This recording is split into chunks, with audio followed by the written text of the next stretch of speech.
Cette histoire est tellement édifiante qu'elle pourrait servir de support pédagogique dans les écoles. On est en décembre 2022 à Blois. Une jeune femme, se nommant Chloé Poyot, 23 ans, décide ce jour-là qu'elle en a marre de son charmant compagnon, Marvin J, 27 ans à l'époque. Pourquoi veut-elle quitter son compagnon? Oh, pour des broutilles, hein. Et, 3 fois rien. Oh, du harcèlement par SMS. Oh, qui n'a point harcelé? Des menaces, mais qui n'a point menacé? Des tentatives d'étranglement. Oh, c'est l'amour. Et peut-être cerise sur le gâteau, peut-être le petit truc en trop, dans cet amour pourtant tellement beau. Bah, depuis qu'elle s'était convertie à l'islam pour lui faire plaisir, eh bien, monsieur lui expliquait doctement que le Coran autorise de frapper sa femme. Est-ce qu'il y a une déclaration plus romantique que celle-là? Je ne pense pas. Donc, ce 13 décembre 2022 à 17h, Chloé va croiser une voiture de police municipale et elle va les appeler au secours. Là, on a les agents municipaux qui assistent à une altercation entre les deux amoureux. Tu as Marvin qui la traite de folle avant de s'éloigner et se réconforter avec une bouteille de vodka. Chloé va expliquer aux policiers municipaux que eh bien, ce Marvin la menaçait. Elle avait subi de sa part des strangulations. Bon, la réponse des agents municipaux a été somme toute assez claire, elle aussi. Il faut porter plainte, madame, on ne peut rien faire. Il n'y a pas de trace de coup. La mère de Chloé, elle, supplie même les agents de mettre sa fille à l'abri.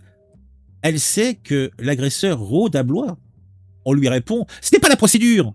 Et en cas de danger, appelez le 17. C'est pratique comme conseil, appelez le 17. Bon, si vous avez déjà été amené à appeler le 17, vous savez que parfois, le temps d'attente peut être assez conséquent. Vous avez le temps de vous faire oxyre, découper, et même la cuisson peut être bien engagée avant que quelqu'un réponde. Bon, en tout cas, Chloé, suite au conseil des deux agents municipaux qu'elle croise, se rend au commissariat de Blois. Là, un nouveau coup de théâtre. Le policier qui la reçoit lui demande gentiment de revenir le lendemain pour déposer plainte. Oui, revenez demain, on est un peu débordé. 2 heures plus tard, ce même jour, vers 19h, Chloé est retrouvée inconsciente dans le hall de son immeuble. La pauvrette baigne dans une mare de sang. Marvin J, je vous le rappelle, 27 ans à l'époque, l'a littéralement massacré. Oh, rien qu'un amoureux transi ne ferait pas. L'amour, vous savez ce que c'est? Un petit traumatisme crânio-facial. Bon, il est grave, mais c'est un petit traumatisme crânio-facial. Quelques lésions hémorragiques cérébrales. Bon, majeures, les lésions hémorragiques, mais qu'est-ce que l'amour ne ferait pas? Bon, histoire qu'elle se remette un petit peu, hein, elle a droit à 120 jours d'incapacité totale du travail. Bon, elle a un pronostic vital engagé, mais qui n'a pas été à 2 doigts d'oxyre son amour, car l'amour est puissant, l'amour est fort. Bon, je parlerai même pas de son pronostic neurologique qui a été déclaré par les docteurs sombre à l'époque. Mais bon, le conte de fées continue. Chloé, enfin, sort finalement du coma en février 2023. Environ 10 jours avant l'annonce publique officielle du fait qu'elle est sortie du coma.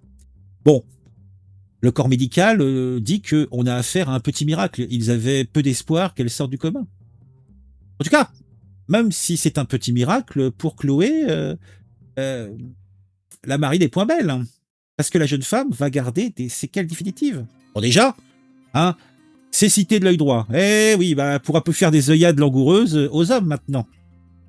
Des troubles cognitifs, des troubles locomoteurs à vie. Ah oui, pour faire les courses de fond, c'est un petit peu râpé pour Chloé. Pendant ce temps-là, Marvin J, bah, comme tout homme responsable, avait pris la fuite. On l'a interpellé 2 jours plus tard à Plaisir dans les Yvelines. Ah, Plaisir. Cet homme charmant, il faut le savoir, était déjà défavorablement connu de la justice. Oh, pour des broutilles, des infractions aux stupéfiants, des violences. Oh, ah, qui n'a point vendu des stupéfiants? Qui n'a point fait usage de violence? Oh. Bon, il assume quand même, hein. Il reconnaît les coups. Mais il conteste l'intention de sa part de la tuer. Non, il ne voulait pas. C'était une petite incartade entre deux amoureux. Il explique au juge, au policier, qu'il était dans un état d'esprit assez particulier dans lequel du genre, tu m'as fait mal, je te fais mal. Et que foutu pour foutu. Et il avait vrillé. Donc pour résumer, c'est manifeste. Il y avait des torts partagés. Ça va sans dire.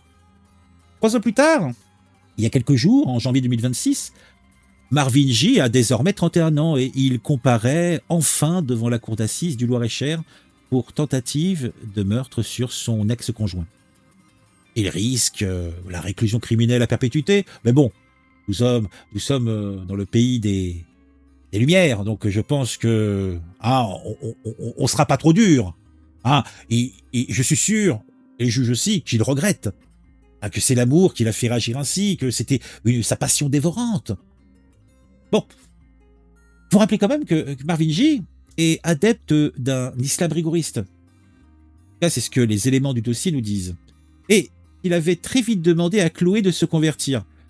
Leur relation avait débuté en août 2022, 4 mois avant le drame, 4 mois d'amour. Mais 4 mois de cet amour, c'était comme 40 ans de vie commune pour des gens lambda. Chloé, il faut le savoir aussi, avait même subi un avortement avant de rompre. Oui. Il semblerait que cette décision avait déplu à monsieur. Oh. Après, on va peut-être s'arrêter et conclure. Et la police dans tout ça? Lors de ce procès, plusieurs policiers sont cités comme témoins. Ils devront s'expliquer sur leur inaction. Mais rassurez-vous, ces joyeux compagnons ne risquent rien sur le plan judiciaire. Alors, le policier qui n'a pas pris la plainte de Chloé a été suspendu à titre conservatoire. Mais bon, on sait que ce que c'est pour la presse, c'est pour faire genre. Qu'est-ce qu'on peut lui reprocher? D'être débordé? De ne pas avoir eu les ressources pour s'occuper de ce cas, qui n'était qu'un cas parmi d'autres, une femme qui peut-être effectivement avait subi des agressions d'un compagnon, d'un ex-compagnon. Mais bon, des histoires comme ça, ils en ont combien par jour? Voilà. Au final, on a affaire ici à une belle histoire d'amour moderne. On a une conversion express, on a des violences conjugales, on a l'indifférence policière et en plus, petite cerise sur le gâteau, on a un handicap à vie. Tout ça en 4 mois de relation. C'est beau quand même. Certains diront que Chloé a fait ses choix et qu'elle doit assumer ceci. C'est un petit peu ma vision des choses. Mais franchement, quand on demande de l'aide et qu'on vous répond « Revenez demain !» c'est qui devrait assumer? Pose la question. Dites-moi en commentaire ce que vous en pensez. C'était le j'aime de l'amour, le commentaire du plaisir. Et puis n'hésitez pas à vous abonner à la chaîne et si vous le faites, activez la petite cloche pour être mis au courant quand je sors une nouvelle vidéo. À très vite.